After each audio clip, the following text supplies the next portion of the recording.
You are now tuned in to Chris Barnes, Raw and Uncut.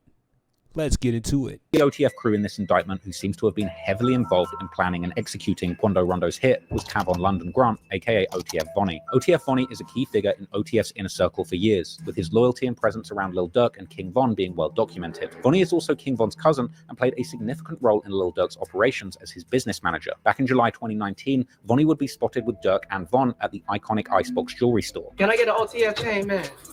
The way things are looking this week, Yeah. woo! Not gonna happen. A1, right? A1, right? A1, right? And by early 2020, he would once again be seen accompanying King Von as Von worked on designing and purchasing custom O blockchains, chains that many believe were actually given out as trophies to celebrate the successful murder plot on FBG Durk. Slim roll or just one? Yeah, Right. and I like the. Anybody ever thought what Vonnie had to do to get to this position? I never seen him on social media. You never hear him on any blog posts. But some kind of way, he has all the money. You see how these letters, I like them kind of like graffiti style. just like, Check this out. Let's see. like the O, like a, I don't know, like longer instead of wider. Like, see, that's kind of wide. Right. I appreciate you guys once again. Boss Thank man. you so much. Definitely gonna Hey, thank you, bro. All right, guys. Definitely. Yeah, Scally, big dog. I don't see it though. Yeah. So that's the only way I would. Yeah, wrist big. Yeah, little wrist. Yeah. Me, it look like a big watch. Since you're not picking these up today, I'm gonna send you a sample image of all of them. All right, I'm texting to you anyway. We're gonna text everything I write. So. Well, I can text this back to you. Yeah. Following King Von's death in late 2020, Vonnie's proximity to Lil Durk only grew, and by September 2021, he was back at Icebox, this time with Durk acting as a negotiator during a major jewelry purchase. Now that Von is dead and gone, and just seeing him in these past videos, it looks weird seeing him around these people because it's almost like he was the one that was marked for death, from his mouth to his head to his shoulders. It seems like Von was surrounded with death. King Von's death in late 2020, Vonnie's proximity to Lil Durk only grew, and by September 2021, he was back at Icebox, this time with Durk acting as a negotiator during a major jewelry purchase. In footage from the store, Vonnie can be seen haggling prices on Durk's behalf and carrying a massive stack of cash for the transactions. 3 1/4 and 2 1/4. 2.75. 2 3/4. 3 1/4, 2 3/4. That's about 15% difference. How much would it be? That's what he had before.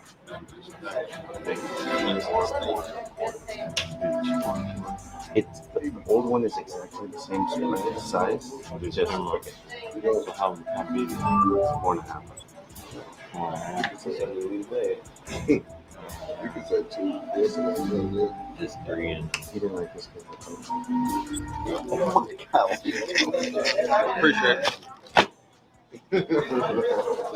Chief. Man, it's my birthday, man. I'm simple as fuck. You ain't even know. You ain't even know I had. No, that's how. Seeing you gotta watch people like Vonnie. Look at his face right here. He's smiling, talking about saying, you ain't even know. You ain't even know I had it. Vonnie is the ringleader of all of this. And I got a feeling that Vonnie was the one who convinced everybody around Durk to fly to California to get rid of Quando, knowing that he had a get out of jail free card. Time will tell, but something about this Vonnie guy rubs me the wrong way. How it go? That's how it. Yeah, man. Birthday behavior, man. We go around here. It's like you were concealed the Tom Hagen. Watch. The Godfather with Tom Hagen. This moment highlighted not only his close Look who behind, look who right behind Durk. Who is that, ladies and gentlemen? That's Boona. Boona was the guy we did the video about earlier. He was charged with shooting a 6-year-old outside of a mall, but he never went to jail for it. That's how it. Yeah, man. Birthday behavior, man. We go around here. It's like you were concealed the Tom Hagen. Watch. Godfather, you're Tom Hagen.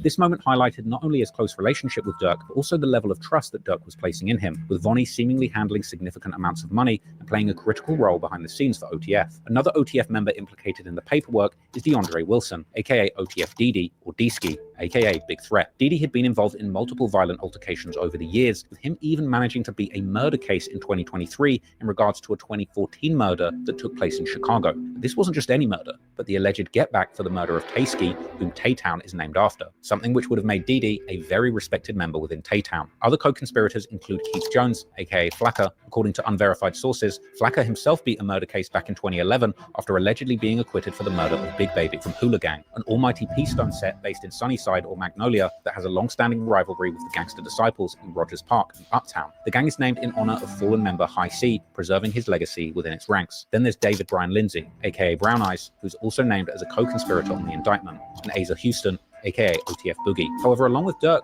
there still remains two significant question marks, as two unnamed co-conspirators had their identities withheld by the feds on the indictment, leading many to believe that these individuals have perhaps turned informant. There's been rampant speculation on the potential identity of co-conspirator number 4, particularly LA rapper and rising podcaster and content star Brick Baby, mainly due to him being one of the first people that had said that Durk slid for Von. For Von, right? Yeah. They say. I don't think it was Brick Baby. I think Brick Baby took it and ran with it because he knew it would get him paid. I wouldn't be surprised if one of the co-conspirators was someone in Keith's camp. You can't say that no more. You can't say that no more. Oh, because of FVG Cash? Nah, because Lil Pop. Now, Brick has made numerous references to the crime in music, but in my honest opinion, there's really been no solid evidence provided to prove that he is actually the person that lined up Quando Rondo, just rampant speculation. In fact, Brick has talked about this case with so much openness and confidence, I personally believe that he was simply using the false allegations as fuel to boost his career, and it seemed to work. In fact, there's actually an alternative theory floating around the internet that the actual person who set up the murder is a lesser-known LA gang member by the name of TS from a set called Gutter Ave, with Reddit posts claiming that him and his friend had a personal vendetta against Quando after Quando refused to do a song with them. However, once again, at this stage, this is also Backdooring somebody because they didn't want to do a song with you is not a justifiable reason. So I don't think that has any validity. Speculation, and it's highly possible that this person's identity may never be revealed to the public. It could be somebody that we have absolutely no idea about. The other person who people have speculated may have been informing the authorities is co-conspirator number 2, who's actually one of the shooters. There's been intense speculation on social media that this person is in fact a beloved member of Durk's crew by the name of OTF Jam, someone who Durk frequently rapped about, saying that Jam vets killers for his crew, along with one rather suspicious line where Durk points out that Jam is always very serious when they talk on the phone. Well, real name Casey Hester, OTF Jam was once considered a rising star within Durk's Only the Family label. In 2010, Jam was convicted of a shooting, being sentenced to a minimum of 12 Man, I'm starting to think Jam is the informant. years in prison for attempted murder, and he would complete his jail term in February 2022. Lil Durk would post a picture of the stack that he had for OTF Jam as soon as he got out, with some Reddit Sherlocks counting and deducing it was over $250,000. In an interview in May 2023, Jam himself would verify that Lil Durk had taken care of him, giving him over $50,000 when he got released. Because he's super solid, but like a lot of, like, you know what I'm saying? He said, Jam get out that Jam and give him 50, he ain't got to ask again, bro. Like, you know what I'm saying? He ain't got to ask, bro. He said he gave you 50, bro. You know what I'm saying? Fact. More than that. More than that. But shit, can you tell us how much he gave you, or you don't want to even? No, we ain't got to get into all that, but bro made sure he made a way for me to be straight, like he's saying, gotta ask again, you know, like free a cop, all that. They never take care of anything. Hey, nobody thinks it's weird that as long as you can pull a trigger for Durk, he'll make sure that you are clothed, he'll make sure that you are fed, he'll make sure that you are housed, and he will even make sure that you have a horse and carriage to drive. Just pull that trigger. Take care of it. It's still up. This is why people were surprised that when a year later, he would become a focal point in reports suggesting that he may have cooperated with the authorities against Lil Durk. Jam even had his very own track on the highly incriminating OTF mixtape, Loyal Bros 2, released just months after the murder of Pab. A song ironically called Federal Freestyle, with lyrics where Jam rapped solo, admonishing others for snitching and asking suspicious questions. After Durk's indictment suggested a member of OTF had been cooperating with the feds by wearing a wire for the span of 2 years, Jam's snitching allegations would surface on various media platforms. And adding to the speculation, a photo would be posted on social media appearing to depict Jam dining on fast food whilst reportedly cooperating with the feds in the case. This photo, shared by DJ Academics, shows Jam glancing at a security camera while eating, prompting captions like "Bro really snitched on Durk for McDonald's." However, it would later turn out that this image was a AI-generated fake, but that didn't stop the speculation. And the next day, on October the 28th, 2024, internet personality Wack100 would support the reports that OTF Jam had indeed cooperated, explaining the details in a Vlad TV interview. Wack would go on to explain that although Jam served his whole 12-year sentence, he would get a gun charge that resulted in him wearing a wire for 2 years. There's a guy named OTF Jam. That was wired. Very ironic name. Jam now got he him put in a everyone in a jam. jam. Did 12 years. Come on, got Jam. out, interviewed, said he kept it real, brought him cars, gave him 50,000. Right. This. Made mention that ain't no smut on his name. He ain't never been a rat. Caught a gun case, but eventually he flipped. Yep. He got put in the jam, and now he's right. OTF Jam did 12 years for attempted murder back, I guess around 2010. He got out in 2022, right around the same time of the Quando situation. And he allegedly had been wearing a wire for the last 2 years. From 22 to 24. Yeah. So he immediately got caught up. Yes. Then, on October the 30th, footage would circulate on the internet, allegedly showing an uncomfortable-looking OTF Jam, footage which people believed showed him wearing a wire near Lil Durk. The viral footage would show a nervous Jam looking anxious around Durk, with many alleging that Jam was looking very uncomfortable, triggering suspicions that at this point he was recording. But there's no proof of that. Check on your man. I heard you. And look, he the only one that got a jacket on in this video. It can be one of two reasons. Because they bragging about a murder, or because he's wearing a wire, or because he's wearing a wire while they're bragging about a murder. Suspicions that at this point he was recording, but there's no proof of that. Check on your man. I heard you got here to this area. Hey. I ain't gonna lie, man. Hey, when I was growing up, I never happened to dare architect. Metro! You slip me over there, roll over, arm mark, come out there. He called me with a cast. So this my shit up. I'm like, man, this thing boom, man. He laughed. You see, I ain't do that. I say, slow vacation. Trying to tell him. Additionally, unverified claims would surface alleging that Durk had actually ordered a hit on a woman speculated to be close to OTF Jam after suspecting Jam of being an informant. According to an interview between Academics and Chicago reporter Trench's News, the mother of Jam's child actually contacted Durk after Jam was arrested, and Durk refused to pay his bond. An apparent threat was then made to Durk. It bonded out then. They don't know nothing about no white, but he did make a threat to a Durk, like, if you want to come in, you know what I'm talking about, how you gonna play somebody who be putting in work and shit like that. You know what I'm saying? And they took it as a threat, and that he told us. I don't know how he got mixed in with the Quando Rondo, but yeah, they say I've been holding you down because I heard you say something about like his baby mama called Durk for a lawyer, and Durk may have like brushed it off, and they're like, yo, you're not supposed to brush off my call when I need something. Like, I'm the guy who does the dirt for you. that's facts. And like, you got some real demons out there, like, you finna buy me out, no matter what I did. Or you gonna come in with me. Sometimes you gotta make them threats and jump off that couch and go snap down money.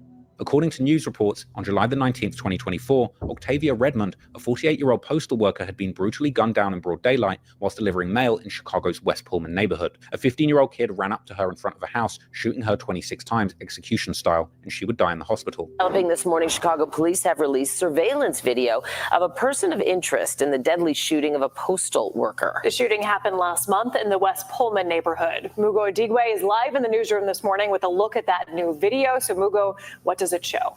Well, first off, we know the U.S. Postal Inspection Service is already offering a $250,000 reward for information leading to an arrest and conviction in this case. And now, Chicago police are hoping the new video gets them closer to the killer. So here's that video on your screen. Part of it shows a man get into a white Dodge Durango near 70th and Campbell. This is right before the shooting. Then at some point, the same video shows a man getting out of that Durango near 121st and Harvard. He runs across the street and out of view. Then he runs back to the car before it drives off. Police say on that day, Friday, July 19th, around 11:40 in the morning, 48-year-old postal worker Octavia Redmond was in front of a home near 121st and Harvard when a man walked up to her and shot her. She died at the hospital. The Dodge Durango used in the shooting was later found abandoned and torched in the middle of a field on South Holland Avenue. Now, This shooting was gang related and not domestic, because it wasn't like the young lady got stabbed or choked. She got shot, gangland, styled, and unalive. And then when they were done, they torched the car. Initially, I thought maybe this was a family member of a snitch, but people are telling me that this young lady was in fact seeing OTF Jam. anyone with information on this shooting is asked to call Area 2 detectives, or you can leave anonymous tips at cpdtip.com. A $250,000 reward would be offered for any information leading to the arrest and conviction of the perpetrator, with an anonymous tip leading up to the arrest of the juvenile killer in Iowa. Breaking news at this hour, a 15-year-old boy is charged with shooting and killing an on-duty U.S. Postal Service worker. He's accused of murdering 48-year-old Octavia Redmond on 121st and Harvard back in July. Chicago police officers and the U.S. Marshals Great Lakes Regional Fugitive Task Force took him into custody yesterday in Cedar Rapids, Iowa. The teen was extradited to Chicago and is set to appear in juvenile court sometime this morning. Detectives received an anonymous tip that helped identify the suspect. This murder had been circulated with many headlines that suggested that this was OTF Jam's baby mother. However, a user on X would debunk these claims, alleging that Redmond had absolutely no connection or affiliation to OTF. Official reports and reputable news outlets have not since established any link between Redmond and OTF Jam, hence there's no credible evidence to support the assertion that they had any. A lot of BDs been saying that this fake news. But then again, a lot of BDs say a lot of stuff fake news to be true. So who knows? Any personal or familial ties. Some users, however, have still ran with this speculation, suggesting that the killing was somehow a targeted attack, with the shooter intentionally approaching her and mistaking her identity as the intended target, with some going even as far as to suggest that this was another hit sent from Durk that ended up killing an innocent bystander. I personally don't buy it. Now, it's important to note that the criminal complaint and indictment documents do not explicitly name Jam as an informant, though they do reference an unnamed individuals and key witnesses by their initials. This has even led to subreddits questioning whether or not it's really Jam who got Durk in the jam. And while I personally believe it's likely that Jam could be the informant, at this stage there's still no proven paperwork to confirm this. There's really no way of knowing for sure until this goes to trial. In December 2024, OTF Jam would finally break his silence with a scathing social media post denying being the snitch in the case and accusing other OTF members of disloyalty and sloppy behavior, attracting the attention of law enforcement rather than him. Currently, Durk, Vonnie, Didi, and Boogie are held at the Metropolitan Detention Center, or MDC, Los Angeles, awaiting trial. And since his arrest, the only thing we've heard from Durk is a phone call from jail that would suggest that despite his celebrity status, he turned down protective custody and is now navigating life behind bars in general population. I said, I know you're rich, but if you need anything, you know I got you. You know, I appreciate it. You know, the sound that counts, Yeah, hell yeah. I know how that shit be, but it don't matter, bro. We ain't never moved our money except for that first time. Once it was that, it was that. Once it was like then, it was everything was his. Yeah. You know, I feel back to your same. I came up here like, yeah, where you from? What you got going? I been to it, yeah. Man, what? The PC. Hey.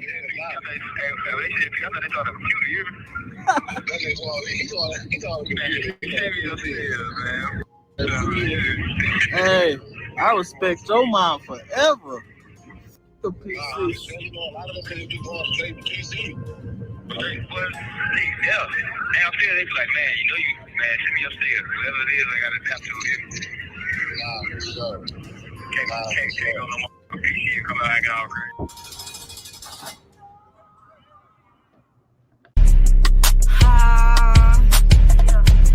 Me go. I'm back. Y'all know what it is. Dumbass, stupid ass. hang with new niggas. Do this shit from day one, niggas. My shorty quick to pull them triggers. Unload on the goofy for nigga. Big me go, she pop her shit. Better get your bitch before she get hit. Now I got his goofy ass over pissed. Only thing I did is add him to the list. Ain't the type to hang with new niggas. Do this shit from day one, niggas. My shorty quick to pull them triggers. Unload on the goofy for nigga. Big me go, she pop her shit. Better get your bitch before she get hit. Now I got his goofy ass over pissed. Only thing I did is add him to the list. That's his bitch, yeah, I hit her, add her ass on to the list. Guess he went through her phone, now his goof ass over pissed. Better take it out with his bitch, better not come away with that shit. I'm overloaded PTSD so bad, not showing him blowing this bitch. Pocket stay fat, I'm a skinny guy when I walk a wobble in this bitch. We ain't clicked up with shit, these niggas are snake cured for a brick. Better watch the rounds in this bitch, be the one that say love, you get your hit. I been popping my big shit, I'm big Migo, you done weird bitch. I'ma go viral with this dance, get groovy, Drake all in my hands. I know you like me step, but dance overdo it when I catch your man. I'ma go viral with this dance, get groovy, Drake all in my hands. I know you like me step, but dance overdo it when I catch your man.